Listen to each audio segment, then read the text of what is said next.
Hi friends, எனக்கு இன்றைக்கி கோல்டாக இருந்துச்சு. ஸோ அதுக்காக உடனடி வைத்தியமாக நான் வந்து வீட்டிலேயே கஷாயம் போட போகிறேன். தேவையானது என்னென்ன எடுத்துக்கிறேன் அப்படிங்கிற பார்க்கலாம். சுக்கு, திப்பிலி, கிராம்பு, பட்டை, நல்ல மிளகு, இது இவ்வளோ இருந்துச்சு. அதுக்கப்புறம் 2 வெற்றிலை, நவரபசலை இலை எடுத்துருக்கிறேன். கூடவே தூதுவளை இலை கிடச்சிச்சின்னா தூதுவளை ஆட் பண்ணிக்கோங்க. ஸோ தூதுவளை எனக்கு உடனே கிடைக்கல, ஆடாதோட ஆட் பண்ணிக்கலாம்.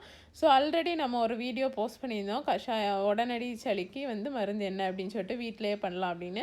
ஸோ அதுக்கான வீடியோ லிங்க் டிஸ்கிரிப்ஷனில் கொடுக்குறேன், மறக்காமல் போய் பார்த்து தெரிஞ்சுக்கோங்க. ஸோ இது நம்ம வந்து தட்டு உரல இடித்து எடுத்து வச்சுருக்கிறது, கூடவே நவரபசலை எடுத்து வச்சுருந்தோம், வெற்றிலை எடுத்து வச்சுருந்தோம்.